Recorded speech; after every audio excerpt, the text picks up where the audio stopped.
Hey there everyone, I'm Around the Wheel and you're watching Mega Man 1. Today we're going to fight Elect Man.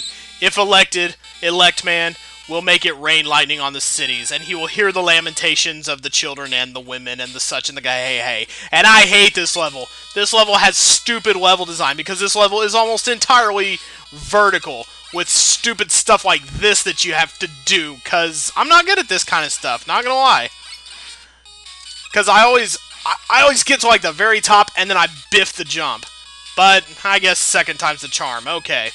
And a lot of this level is way vertical. Can I actually kill these guys with something? Maybe like a bomb or something? I am not going to be needing the bomb, so...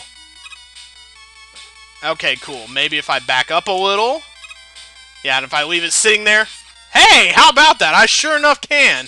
That is some useful weaponing right there. Alright, got through that without getting hit, and that's going to be important because this is an easy level to get hit. This is what I was talking about when I say there are some levels where things can just snowball ridiculously quickly. Specifically in an area like this that looks safe, but then, oh, hey, enemies coming down while I'm on a ladder. That's wonderful.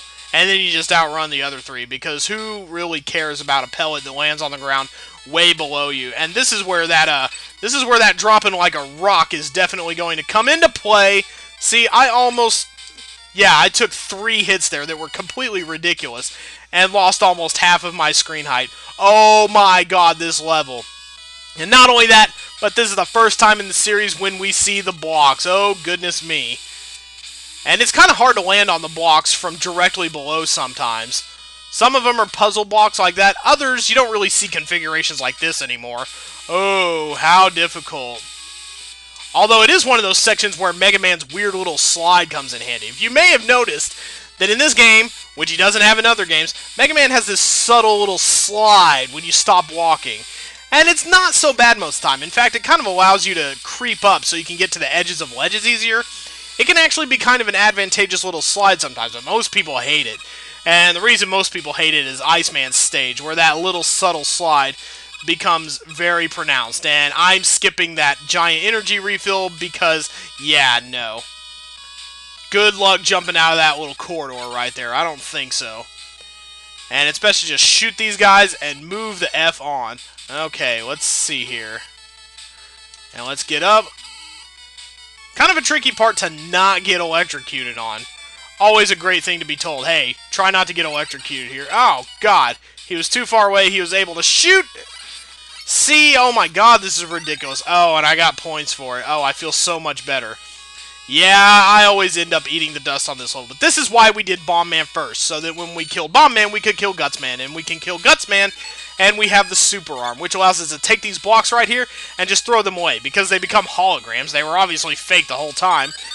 But picking them up allows us access to the magnet beam, which makes platforms, which you don't ever see. Well, you see things that make platforms, but they don't do it quite like this. You can tap the magnet beam and make a tiny platform, or you can hold it out and make a really long one that flickers on and off the screen because the sprites in this game are terrible. I don't think so. Not about to go up through these guys. And hey, we can always collect it again if need be. Which, in fact, it refilled our energy for that there. That's awesome.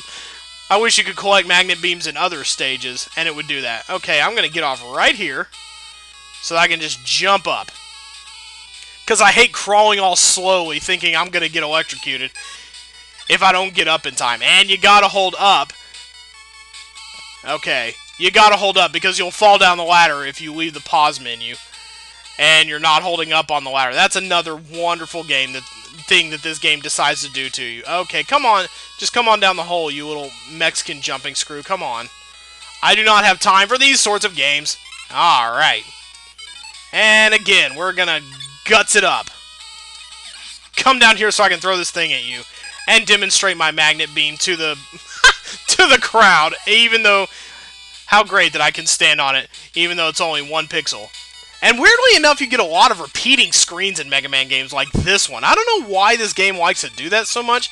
It really throws you off, especially if you happen to die in a part that's coming up like this part right here where there's yet another Big Eye at the end of a level. And if I die to him, which is very likely because he gets way too close for comfort. Oh yeah, sure, fall down the hole. That's great too. I didn't want a point trinket or anything. That is totally great. And this little room right here makes sense, that there would be electrical beams impeding our progress. No way to jump up from these, though. Just gotta make the slow climb up through 2 rooms of this. 2 rooms of this slow crap, oh my god. But at least if I die on a leg man, which is very likely because a Thunder Beam is a super powerful item, I'm gonna go ahead and... Okay, ew, gray and white, what a gross color scheme. Ew, monochrome mega. I guess we could do Gutsman for this too. There's 2 blocks in here. Ah ha ha! I love that right there. I forgot about that, how bosses have this little bitty recoil. See how much that Thunder Beam took off my life? Good thing I had as much as I did coming in, or I would have really bit the dust there. But I also forgot about that little bit of recoil. Robot Masters actually get knocked back a little whenever you hit them with a weapon like either the Mega Buster or a weapon that they're weak against, which, again, a little bit of realism that I would have liked to have seen in some other Mega Man games. But speaking of realism, there will be none of that next time when we go to Iceman's crazy, wacky, stupid stage, which is also very hard, and you need to trim that mustache up, Iceman. That is ugly.